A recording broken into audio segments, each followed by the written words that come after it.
میاں والی میں ایک جاہل شخص نے، جاہل ہی کہوں گا میں اس کو، اس نے اپنی چھوٹی سی معصوم بچی کو 5 گولیاں مار دی اس لیے کہ بیٹی کیوں پیدا ہوئی۔ آپ اندازہ لگائیے کہ کتنی جہالت آتا، لیکن آج بھی میں کہتا ہوں کچھ ایسے جاہل لوگ موجود ہیں، ایسے جاہل آج بھی موجود ہیں جن کو یہ نہیں معلوم کہ بیٹی اللہ کی رحمت ہوتی ہے۔ ارے بڑا خوش نصیب ہوتا ہے وہ جس کی پہلی اولاد بیٹی ہوتی ہے۔ میرے نبی کریم صلی اللہ تعالی علیہ وسلم نے ارشاد فرمایا کہ سنو، جس کی 3 بیٹیاں ہوں اور وہ ان کی پرورش اچھے طریقے سے کرے اور اس کو بدا کرے تو خدا کی قسم وہ جنت میں میرے ساتھ یوں ہوگا جیسے یہ 2 انگلیاں۔ جنت کی بشارت دے دی۔ او بیٹیوں والوں، خوش قسمت ہو، اپنی قسمت پہ ناز کرو کہ اللہ نے تمہیں بیٹی دی ہے، ارے اس کی پرورش کرو۔ آقا فرماتے ہیں میں خود بھی بیٹیوں والا ہوں، میں خود بھی بیٹیوں والا ہوں۔ ارے بسا اوقات تو بیٹے جو ہوتے ہیں نا وہ سب ایسے نہیں ہوتے، لیکن پوچھتے ہی نہیں ہیں باپ کو، اولڈ ہاؤس میں بھیج دیتے ہیں، کہتے ہیں ابا تیری کھانسی سے مجھے تکلیف ہوتی ہے، بیوی ذہن بناتی ہے چھوڑ بڈھا ہو گیا اس کو اولڈ ہاؤس میں ڈال، لیکن بیٹی جو ہے نا پھر بھی باپ پہ دل جلاتی ہے۔ ایک واقعہ عرض کرتا ہوں، بس اس کے بعد پھر ٹائم بھی ہو جائے گا۔ کسی گاؤں میں ایک شخص کا انتقال ہوا، جب اس کو دفنانے لگے تو ایک شخص آیا، کہتا ہے کہ میں نہیں دفنانے دوں گا اس شخص کو کیونکہ اس نے میرا 45 لاکھ روپیہ دینا ہے۔ لوگ بڑے پریشان ہو گئے، انہوں نے کہا اس کے وارث جب تک مجھے پیسے نہیں دیں گے میں اس کو قبر میں ڈالنے نہیں دوں گا، اس کو دفنانے نہیں دوں گا۔ اس نے چرپائی پکڑ لی، جو میت کی ڈولی ہوتی ہے پکڑ لی، اس نے کہا میں نہیں دفنانے دوں گا، پہلے 45 لاکھ روپیہ دو اس کے بعد دفنانے دوں گا۔ تو وارث کھڑے ہوئے تھے، اس کے 3 بیٹے کھڑے ہوئے تھے، حالانکہ ان کے پاس جائیدادیں بھی تھی، سب کچھ تھا۔ تو انہوں نے ایک دوسرے کو دیکھا، انہوں نے کہا بھائی یہ 45 لاکھ روپیہ دینا پڑے گا، ہم تو کنگلے ہو جائیں گے، ابھی تو باپ کے مرنے کے بعد جائیداد اپنی ہوئی ہے۔ بعض لوگ تو تمنا کرتے ہیں معاذ اللہ ثم معاذ اللہ، میں نے ایسے لوگ بھی دیکھے کہ بڈھا کب مرے گا تو جائیداد ہمارے نام آئے۔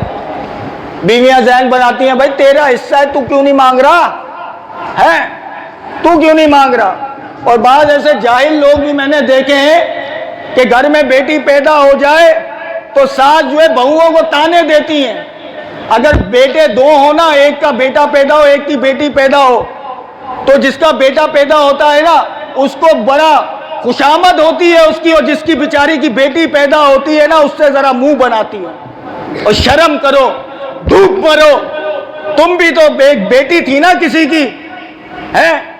اور وہ شخص جو اپنی بیوی کو تانے دیتا ہے، اگر ایک بیٹی پیدا ہوئی، دوسری بیٹی پیدا ہوئی، تیسری بیٹی پیدا ہوئی، 4تھی بیٹی بھی اللہ تعالیٰ نے دے دی، تو پھر وہ بدبخت شوہر جو ہے وہ اپنی بیوی کو تانے دیتا ہے کہ تو بیٹیاں ہی پیدا کر رہی ہے، میں دوسری شادی کرتا ہوں۔ شرم آنی چاہیے۔ بیٹی کا کیا مقام ہے معلوم ہے؟ ارے کبھی علم دین سیکھا ہو تو پتا چلے نا کہ بیٹی کا مقام کیا ہے۔ تو اس شخص نے کہا میں نہیں دفنانے دوں گا۔ لڑکوں نے ایک دوسرے کی طرف دیکھا، تو دے گا اپنا حصہ؟ اس نے بولا میں کیوں دوں، تیرا باپ نہیں تھا، تو دے۔ ایسی باتیں ہوتی ہیں پھر۔ تو کہا بھائی یہ وارث کھڑے ہوئے ہیں اس کے، انہوں نے کہا بھائی ہم کہاں سے دیں؟ ان کو نہیں دو گے تو میں دفنانے ہی نہیں دوں گا، 45 لاکھ روپیہ ہے میرا، جب تک نہیں دو گے نہیں دوں گا۔ یہ خبر جو ہے گھر میں بیٹھی بیٹی تک پہنچی، اس کی بیٹی بھی تھی۔ کہا کہ تیرے باپ کو ایک شخص قبر میں نہیں ڈالنے دے رہا کہ اس نے 45 لاکھ دینا ہے، اور تیرے بھائیوں نے منہ موڑ لیا ہے کہ ہم کیوں دیں۔ تو بیٹی کا دل جو ہے نا بڑا نرم ہوتا ہے صاحب، بڑا نرم ہوتا ہے۔ گھر پہ آپ جاؤ نا تو بیٹا کبھی آپ کو پانی نہیں پلائے گا، لیکن بیٹی اٹھ کے فوراً آپ کو پانی پلائے گی۔ میرے آقا صلی اللہ تعالی علیہ وسلم جب بی بی فاطمہ خاتون جنت آیا کرتی نا تو اٹھ کر کھڑے ہو جاتے اور انہیں اپنی جگہ پر بٹھایا کرتے تھے۔ یہ ہے بیٹی کا مقام۔ آج بیٹیوں کی شادی ہم کر دیتے ہیں تو کئی ہفتے کئی مہینے گزر جاتے ہیں، کبھی ان کے سسرال میں چکر نہیں لگاتے، کیا میری سمدھی سے نہیں بنتی؟ ارے وہ بیٹی تجھے کتنا یاد کرتی ہوگی معلوم ہے؟ اگر سسرال والے پابندی لگا دینا کہ تو اپنے گھر نہیں جائے گی تو وہ بیچاری کا کلیجہ جو ہے نا اسی وقت سے وہ رونا شروع کر دیتی ہے، اسے اپنے جو ہے نا گھر کی چیزیں یاد آتی ہیں۔ اور باپ مر جائے نا اور بیٹی بھائیوں کے گھر آئے، حالانکہ وہ بھی اس کے باپ کا گھر ہے، تو جو اس کی بھابیاں ہوتی ہیں نا وہ بڑے منہ بناتی ہیں کہ روز آ جاتی ہے، بچے تیرے بدتمیز ہیں، روز آ جاتی ہے۔ ارے جس کو تو تانے دے رہی ہے نا وہ تیرے باپ کا گھر نہیں، اس کے باپ کا گھر ہے۔ جب وہ چھوٹی تھی نا تو اپنے باپ کے ساتھ مل کر اس نے اسی گھر میں جو ہے نا مٹی لگائی تھی، اس گھر کو پروان چڑھایا تھا۔ آج تم بھائی کیسے بھائی ہو کہ اپنی بہن کا پتہ بھی نہیں لیتے ہو، اور اگر تمہارے گھر وہ آ جائے تو اس کو 10 تانے دے کے گھر سے نکالتے ہو۔ بہنوں کے گھر بھی کبھی چلے جایا کرو، ارے کبھی بیویوں کے لیے تحفے لے کے جاتے ہو، کبھی بہن کے لیے بھی تحفہ لے جایا کرو۔ باپ کے مرنے کے بعد بھائیوں کا حق ہے کہ وہ باپ بن کر دکھائیں، ماں مر جائے تو ماں بن کر دکھائیں، یہ نہیں کہ ان سے منہ موڑ لیں اور اپنے بیوی کی باتوں میں آ کر اپنے بہن بھائیوں کو ہی چھوڑ دیں۔ تو اس نے کہا میرے باپ نے میری شادی کے لیے یہ زیور بنوائے تھے، یہ سارے زیور لے جاؤ اور اس کو دو، اور اس کو کہو کہ خدا کے لیے میرے باپ کے ساتھ یہ ظلم نہ کرے اور اسے دفن ہونے دے۔ جب وہ پورا زیور اٹھا کر اس شخص کو دیا گیا اور کہا کہ یہ اس کی وارث ہے، یہ زیور لے لے اور اس کو دفن ہونے دے، تو اس نے کہا کہ میرے بھائی بات سنو، میں نے اس سے قرضہ لینا نہیں بلکہ اس کو دینا تھا۔ ارے یہ ڈرامہ میں نے اس لیے کیا کہ دیکھوں اس کا سچا وارث کون ہے۔ اگر میں یہ کہہ دیتا نا کہ 45 لاکھ روپیہ میں نے دینا ہے تو اس کے 110 وارث کھڑے ہو جاتے۔ مشکل وقت میں پتہ چلتا ہے نا وارث کون ہے، اچھے وقت میں تو ہر کوئی باپ کی ٹانگیں دبا رہا ہوتا ہے، جب باپ بیمار ہو جائے نا پھر پتہ چلتا ہے کہ کون سا بیٹا جو ہے وہ اسپتال میں آتا ہے، کون سا بیٹا خدمت گاری کرتا ہے، اپنے باپ کے سرانے کھڑے ہوتا ہے۔ بعضوں کو تو ان سے تکلیف ہو جاتی ہے کہ کھانستا ہی رہتا ہے ساری رات۔ اسی طریقے سے ایک شخص تھا جو بڑا امیر تھا، اس کے 4 بیٹے اور 1 بیٹی تھی۔ اس نے اپنی بیٹی کی شادی کی اور تقریباً 10 سال ہو گئے وہ اپنی بیٹی کے گھر نہیں گیا تھا سسرال۔ کہتا تھا میری سمدھی سے نہیں بنتی تو بیٹی میں تیرے گھر نہیں آتا۔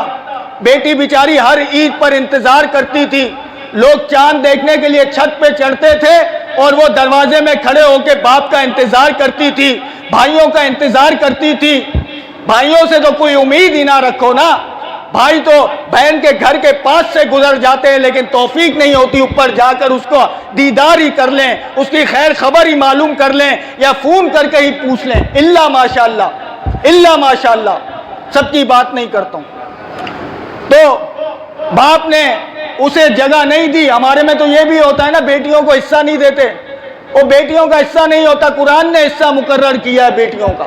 کہتے ہیں بیٹیاں جو ہے نا بہنیں معاف کر دیتی ہیں، بھائیوں کو دے دیتی ہیں۔ اچھا بھائی پہلے ان کے ہاتھ میں تو دو، یہ بروز معاشر پتہ چلے گا انشاءاللہ کہ کیا کیا تم نے، کیا کمایا اور کیا کھایا، پھر پتہ چلے گا۔ آج بیٹیوں کے حصے دبانے والوں سنو، بروز معاشر انشاءاللہ یہی بہن کھڑی ہو کے اللہ کی بارگاہ میں تم سے اپنا حساب لے گی۔ آج ان کا حصہ دبا لیتے ہو، نہیں دیتے ہو کہ بہنیں معاف کر دیتی ہیں، جب نہیں دو گے تو انہوں نے معاف نہیں کرنا ہے نا، کیا کریں گے؟ حالانکہ ان کا حصہ بنتا ہے، ان کو دو۔ تو بیٹوں کو باپ نے ایک مل دے دی، اور جب باپ بیمار ہوا تو اس کے گردہ فیل ہو گیا، ڈاکٹر کے پاس گیا، بڑے پیسے والا تھا، کہتا ہے ڈاکٹر صاحب دیکھیں، اس نے کہا بھائی تیرا گردہ خراب ہے، دوسرا ڈالنا پڑے گا، مختصر کر کے سناتا ہوں، دوسرا ڈالنا پڑے گا۔ اس نے کہا کہ بھائی جتنے پیسے چاہیے لے لو، پیسوں پر اس کو بڑا غرور تھا، بڑا گھمنڈ تھا۔ ڈاکٹر نے کہا کہ بات یہ ہے کہ گردہ بھی جو ہے نا ہر کسی کا ہر جسم میں فٹ نہیں ہوتا، تیرا کوئی اپنا ہی گردہ دے گا تو تیری جان بچے گی اور تیرے جسم میں فٹ ہوگا، اس نے کہا کوئی مسئلہ نہیں، میرے 4 بیٹے ہیں، چاروں میں سے کوئی ایک تو دے دے گا۔ جب بیٹوں کو اپنے اپنے حصے مل گئے، ایک ایک مل اس نے اپنے بچوں کو دے دی اور خود فارغ ہو گیا، تو بچوں نے کہا بس اب اپنا تو کام ہو گیا۔ وہ ایک ایک بیٹے کے پاس گیا کہ بیٹا میری جان بچا لو، مجھے ایک گردہ دے دو۔ کہا کہ ابا تیرے تو تھوڑے سے دن رہ گئے ہیں، اپنی عمر دیکھ، ہماری عمر دیکھ، ابھی تو ہم نوجوان ہیں، ابھی تو دنیا بھی نہیں دیکھی، ارے تو نے تو سب کچھ دیکھ لیا ہے، ہم تجھے گردہ دے دیں گے تو ہم مر جائیں گے، تو جی کر کیا کرے گا؟ ہائے ہائے، جب بیٹا ایسا جواب دے دے نا اس باپ کو جس نے 2 نوکریاں کر کے اس بیٹے کو جوان کیا ہو، تو اس کے دل پر چھریاں چلتی ہیں، چھریاں۔ وہ کہتا ہے کہ یار یہ میں نے کیا کیا؟ تو پھر مختصر کر کے سناتا ہوں، بس ٹائم زیادہ ہو گیا۔ اس کے بعد چاروں بیٹے نے منع کر دیا کہ ہم نہیں دیتے، بے بس ہو کے اسپتال میں لیٹ گیا اور بس اپنی موت کا انتظار کرنے لگا۔ بیٹی تک خبر پہنچی تو بیٹی آئی، کہا کہ ڈاکٹر میرا گردہ نکالو اور اس مریض کو دو۔ ڈاکٹر نے کہا تو اس کی کیا لگتی ہے؟ کہا زیادہ باتیں، زیادہ سوال نہ کر، دیر ہو جائے گی، جلدی سے یہ گردہ نکال اور اس میں فٹ کر۔ جب اس نے گردہ دیکھا، چیک اپ کیا تو میچ ہوا اور اس کا گردہ نکال کر اس کے باپ کے گردے میں لگا دیا۔ اور پھر کہا کہ اے لڑکی تو یہ تو بتا، یہ مجھ سے پوچھے گا تو کون ہے؟ کہا کہ مجھ سے زیادہ سوال نہ کرو۔ ایک قلم لیا اور پیپر لیا، اس پر اپنی داستان لکھ کے ڈاکٹر کو دی کہ جب یہ تم سے پوچھے کہ گردہ کس نے دیا تو اسے یہ خط دے دینا۔ جب وہ ٹھیک ہو گیا تو آئے سب لوگ اسے گھر لے جانے کے لیے۔ اس نے کہا میں گھر نہیں جاؤں گا، مجھے ڈاکٹر کے کمرے میں لے چلو۔ ڈاکٹر سے پوچھتا ہے کہ ڈاکٹر بتا کہ مجھے گردہ دینے والا کون تھا؟ اس نے کہا کہ مجھے بھی نہیں پتا کہ وہ کون تھا، وہ ایک لڑکی تھی اور یہ خط تیرے نام دے گئی ہے۔ وہ جیسے ہی خط کھول کر پڑھتا ہے تو وہ زاروں قطار رونا شروع کر دیتا ہے، اتنا بڑا سیٹ زمین پر ہی بیٹھ جاتا ہے۔ کہا کہ ڈاکٹر کہتا ہے خدا کے واسطے مجھے بھی تو کچھ بتا کہ وہ لڑکی کون تھی؟ فرمایا ڈاکٹر وہ میری بیٹی تھی۔ کیا لکھا ہے خط میں؟ کہتی ہے کہ لکھا ہے باپ تو 10 سال ہو گئے، تو میرے گھر پر نہیں آیا، تو نے اپنی صورت مجھے نہیں دکھائی، میری آخری خواہش یہ ہے کہ جب میں مروں تو میرے جنازے کو کندھا دینے آ جانا، ارے کوئی یہ نہ سمجھے کہ میں لاوارث تھی۔